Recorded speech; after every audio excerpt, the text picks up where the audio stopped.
And the challenge, and what I mean as a person says that they are Christian, we expect a responsibility to follow, but that does not necessarily happen.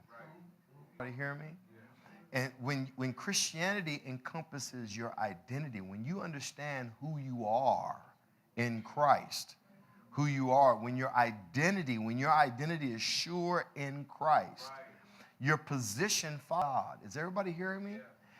But when what we do is, and I'm just going to be candid, sometimes even in church, even in the house of God, we have some pastors that have to elevate themselves, and we find it that they find being a pastor is more important than their identity.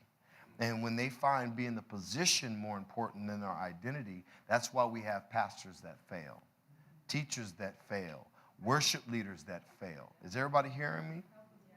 I was watching some guy, and it was very interesting what he said. He says the quickest way for people to get notoriety now in today's church is to go on the praise team. The quickest way to get a mic. The quickest way to get a mic is get on the praise team. Because it creates a stage. It creates a stage. It creates a stage.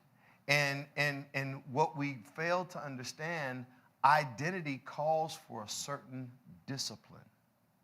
Identity calls for discipline. When you understand who you are as an individual, and then the position that comes with, the position automatically comes with it. I don't have to tell my children I am their father when that's just who I am. That's just who I am. Now, with that, me being their father, there comes responsibility that comes with it. Is everybody hearing me? There's a heavy weight and responsibility that comes with it. But we have to really cement our identity. If we work on more of our identity, can I tell you something? If you work more on your identity, money won't run through your hands as often as you think. If you work on your identity, you won't have to worry about so many other stress problems that are going on in your life because you know who you are. Is everybody with me? You see, that's why sinners have such a problem, because they are governed by a specific identity that governs their lifestyle. So therefore, because their identity are children of darkness, they automatically follow suit with that aspect. And so that's why us as believers, we really have to cement our identity. We have to know who we are in order to become prosperous in Christ Jesus. Know who we are in order to walk out the life that God has called for us. We have to know who we are. The biggest fight, I want you to understand, and I can quantify my statement. All you have to read is Genesis chapter number 3. The biggest fight is identity. That is the oldest fight that there ever could be. That is the original ringside arena. That is the original ringside confrontation. Is the fight of you knowing who you are. That is the biggest fight. That's where Satan got Adam and Eve in the ring, and they lost because they didn't quite understand that they were more like God than they were not like God. And that is still the biggest fight when Jesus comes on the scene, because Satan tries to do the same thing with Jesus, but Jesus understood and he knew who he was. When you know who you are, there's some security. Oh my God, tell somebody, when you know who you are, there's some security. You don't believe me. You don't believe me. You don't believe me. When you know who you are, the more you know who you are, the more secure you are. I'll tell someone I'm working on my security. You see, people that have less security have low self-esteem. I'm working on me. Can I talk to me? I guess I need to look at myself, and I'm working on me. The more I know who I am, the more secure I am. The reason why people run after position is because they want to be secure based on the position that they gain. Is everybody hearing me? So you exchange position for identity. The biggest fight is the fight for your identity. I need you to tap like 3 people. The biggest fight you got, is for your identity. The biggest fight you have is for your identity. The biggest fight you have is for your identity. Because not knowing who you are, not knowing where you're from, it will cause you, when purpose is not known, what is it? Abuse is inevitable. And you don't know who you are. Oh my, sorry about that.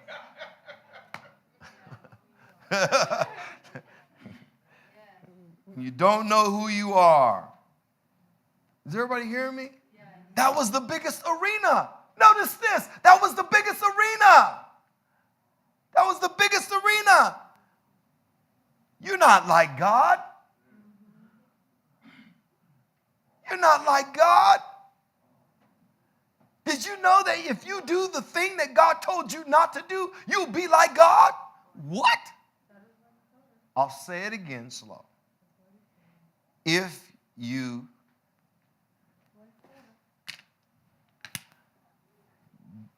do, God tells you not to drink it, this. Satan says, if you do what God told you not to do, you will be like him. When God says, don't do it and live. Maybe I'll go slow. God says, don't touch this or don't drink this, and you live. Satan says, if you touch this or if you drink this, if you do what God told you not to do, you'll be like him.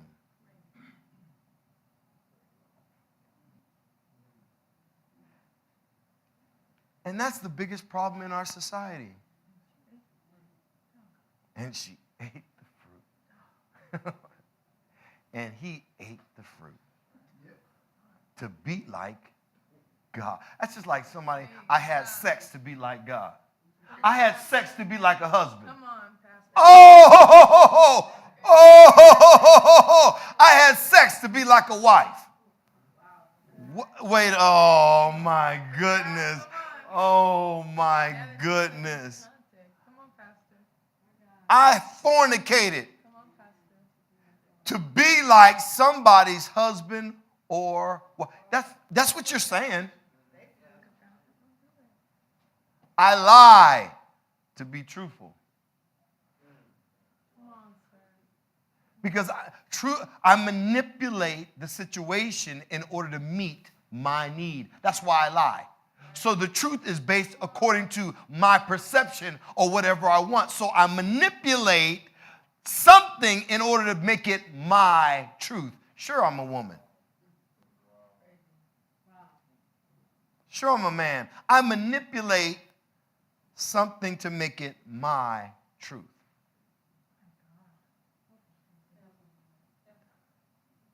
The fight is for your identity. I need everybody to hear me. The fight is for your identity. The enemy's trying to take your identity. He's trying to take away that. That's why we need to understand. That's why Christ came to give us ourselves back. He came to give us what we were back. And he is the original. He was the original. He was the one that he brings things back to where they're supposed to be. Everybody with me? What are you talking about, Pastor? What I'm talking about is we have to repair our self-image. There's some repairing work going on. We're not where we're supposed to be. Especially if you're a sinner, you're not where you're supposed to be. If you don't know who Jesus is, you're not where you're supposed to be. You see, the Bible is very clear. The Bible is very clear on certain things of image. And we were talking about this in Bible study in Corinthians, 2 Corinthians chapter number 5. You know, it reads like this, 2 Corinthians chapter number 5, verse number 16 and 17. It says, therefore, from now on, we regard no one according to the flesh, even though we have known Christ according to the flesh, yet now we know him thus no longer. Therefore, if anyone is in Christ, he is a new creation. My goodness. You're a new creation. Old things. Listen, can I tell you this? The family, the world does not need the old you. The world wants the new you. The world wants the new of you. It does not want the old of you. Can I tell you why we have a lot of pollution and why we have over-sexualized society and why we have all this drama and these things that are going on in the earth? Is because it is the old you that is governing the earth. It is the old nature that is governing our world. The earth is clamoring for the new you, the best you, the good you. And that only comes through Jesus. That only comes through Christ. He says, old things have passed away, and behold, all things have become new. And then he says, behold, old things have passed away, and behold, all things have become new. So now it's getting back to our God-given identity. That's the idea, getting back to our God-given identity. And when we understand that, getting back to our God-given identity, we are trying to move forward in what God has for us. Oh my goodness, here it is right here. Sorry. So, when we understand who we are and we understand, I want you to go with me to the book of John. I want to read something for you because I want us to kind of break this down a little bit. St. John, chapter number 15. St. John, chapter number 15. I'm going to read this 15, 1 through 8. Jesus says this, I am the true vine, and my Father is the vine dresser. Every branch in me that does not bear fruit, he takes away. And every branch that bears fruit, he prunes, that it may bear more fruit. You are already clean because of the word which I have spoken to you. Abide in me, and I in you. As the branch cannot bear fruit of itself unless it abides in the vine. Neither can you unless you abide in me. I am the vine. You are the branches. He who abides in me and I in him bears much fruit. For without me, you can do nothing. I'll say it again. For without me, you can do nothing. If anyone does not abide in me, he is cast out as a branch and is withered. And they gather them and throw them into the fire, and they are burned. If you abide in me, and my word abides in you, you will ask what you desire, and it shall be done for you. By this my Father is glorified, that you bear much fruit, so you will be my disciples. You will be my disciples. Now, this thing is very, very, very, very, very, very, very, very much loaded with a lot of information. Two things I want to bring out immediately. If you notice that in verse number 1 and in verse number 5, Jesus refers to himself as the vine. In verse number 1, he says, I am the true vine. And then in verse number 5, he just says, I am the vine. But in verse number 1, he says, I am the true vine and my Father. In verse number 1, he refers to himself in comparison with his Father. In verse number 5, he refers to himself as referring to his disciples. The important thing is that when he says, I am the true vine, that word true, I want you to understand something, that aspect of I am the true vine. Have you noticed that there are many times where Jesus would argue about his identity with other people, and other people didn't accept what he said about himself? No. Have you ever noticed that? Have you noticed that Jesus would have often arguments with people that did not accept what he was or what he said he was about himself? And they had a problem with it. What I'm telling you is people sometimes may have a problem with the way you see yourself. Are you hearing me? And the reason why they're going to have a problem with the way you see yourself, especially when you see yourself the right way, the reason why they're going to have a problem with it, because it directly goes against their actions and behavior and character of what they reflect from them. I need you to hear me. The reason why Jesus would have a problem, you don't believe me, go with me to the book, hold that verse number, hold that 15, hold that note right there, because I want to show you something. Go to chapter number 8 of John. Are you with me? Everybody, go to chapter number 8, verse of John. Listen, I said something earlier, that when you know yourself, you can be secure. Everybody say that. When I know myself, I can be secure. When you know yourself, you can be confident. Listen to what I'm saying. When you know I'm not talking about confident, arrogant. I'm talking about confident. There's a difference. Everybody know that. If you don't know the difference of confident versus arrogant, let me give you the answer. Confidence is rooted in a genuine sense of self-worth that is not dependent on external validation. That's confident. On the other hand, arrogance manifests itself as inflated sense of self-importance and superiority.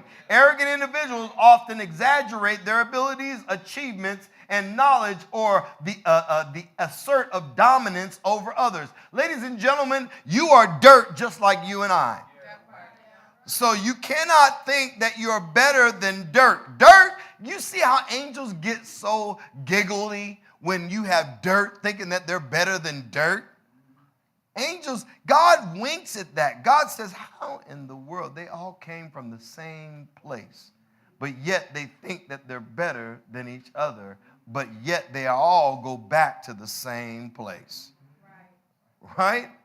So when you understand your identity, when you understand who you are, when you know who you are, you can be confident. You can have security. You can walk secure because you understand and you know who you are. You know who you are. Is everybody hearing me? All right? There's an old saying by Aristotle. Aristotle has this old saying, know thyself. The old adage, know thyself. If anybody you should know first is you. The first person you should know is you.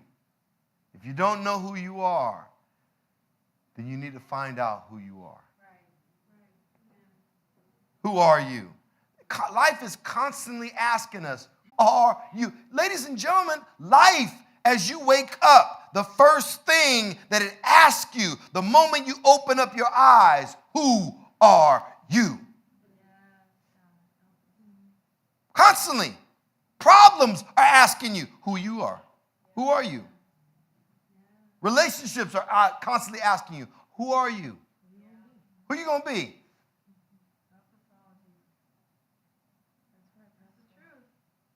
Who are you? Who are you?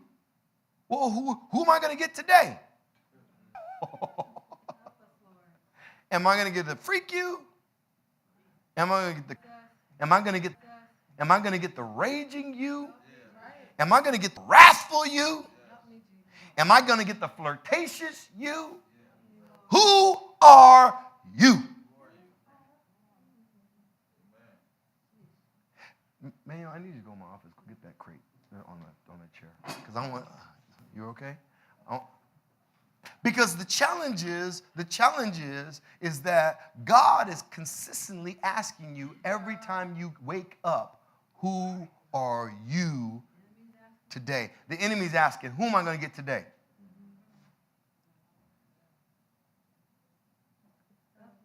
Everybody hear me? Who are you? I need you to ask somebody, who are you? Who are you today? Who are you today? Today, who are you?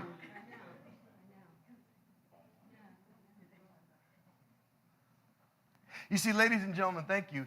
Ladies and gentlemen, I want you to understand that who you are is very, very, very important, because God, when you come to Christ, he don't want the